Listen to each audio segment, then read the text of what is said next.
Good morning students. एक बार फिर से मॉन्ब्रेसिया के ऑनलाइन क्लास में आप लोगों का स्वागत है। मैं आप लोगों की हिंदी लिटरेचर में स्टैंडर्ड 7 में आप लोगों को चैप्टर 4 पढ़ा रही थी। आज उसके आगे पढ़ाऊंगी, तो चलिए आप लोग अपने अपने बुक को ओपन कर लीजिए। तो वो पेज नंबर 29 का लास्ट पैरा कल आप लोगों को मैंने पढ़ा दिया था, जिसमें क्या बताया था कि नक्षत्र जो है वो उसमें दो गैस जो है वो पाए जाते हैं, जिसकी वजह से वो चमकते हैं। और वो दो गैस का नाम क्या था? हाइड्रोजन और हीलियम। और इसी से जो है नाभिकीय ऊर्जा भी उत्पन्न होती है, और ऊर्जा का ये बहुत ही शक्तिशाली रूप होता है। और ये दोनों गैस नक्षत्रों को जब गर्म कर देते हैं तो उसकी वजह से ही वो जो तारे हैं या नक्षत्र जिसे कहते हैं वो चमकते रहते हैं। लास्ट लाइन फिर से देखिए, ईंधन से चलने वाले किसी इंजन में ईंधन खत्म हो जाने की तरह ही यह होता है। गैस समाप्त हो जाने के बाद नक्षत्र गैस और धूल के विशाल बादल के रूप में फट जाता है।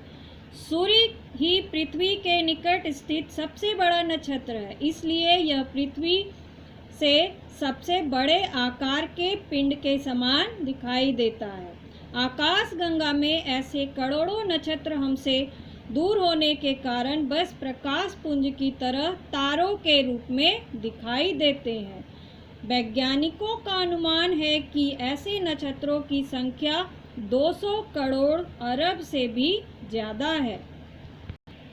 तो पीछे हम लोगों ने पढ़ा कि ईंधन जो है यानी जैसे पेट्रोल या डीजल, जिसकी वजह से क्या होता है, गाड़ी चलती है।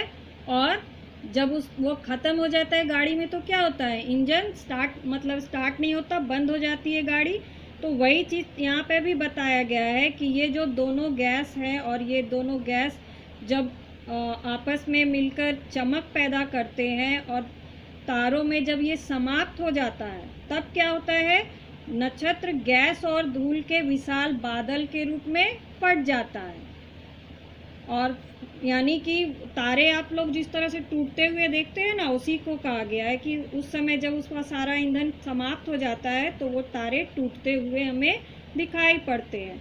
सूर्य क्या है? पृथ्वी के सबसे निकट स्थित सबसे बड़ा नक्षत्र है, और इसलिए यह पृथ्वी से सबसे बड़े आकार के पिंड के समान दिखाई देता है। तो आकाश गंगा में ऐसे करोड़ों नक्षत्र हमसे दूर होने के कारण बस एक प्रकाश पुंज की तरह तारों के रूप में हमें चमकते हुए दिखाई देते हैं। वैज्ञानिकों का अनुमान है कि ऐसे नक्षत्रों की संख्या कितनी है? 200 करोड़ अरब से भी ज़्यादा है। नेक्स्ट पैरा देखते हैं अब।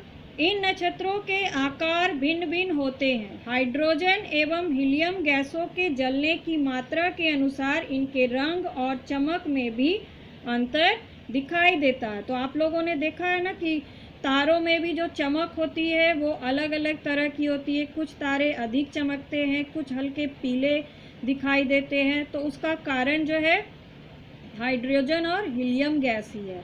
कुछ नक्षत्र तो सूर्य से भी बड़े हैं, कुछ नक्षत्र पृथ्वी के समान और कुछ नक्षत्र पृथ्वी से छोटे मंगल और बुध ग्रहों के समान हैं। पृथ्वी से देखने पर ऐसा लगता है कि ये नक्षत्र एक दूसरे के पास स्थित हैं, परंतु वास्तव में ये नक्षत्र एक दूसरे से बहुत दूर स्थित हैं। वैज्ञानिकों का अनुमान है कि सूर्य का सबसे निकटवर्ती नक्षत्र, सबसे नज़दीक, ठीक है, नक्षत्र उससे लगभग करोड़ मील दूर स्थित है। तो आज के लिए आप लोग को यहीं तक बता रही हूँ, उसके बाद नेक्स्ट डे बताऊँगी। तो आज होमवर्क आप लोग का है, जितना मैंने पढ़ाया उसे आप लोग एक बार फिर से रीड कर लीजिएगा। Thank you.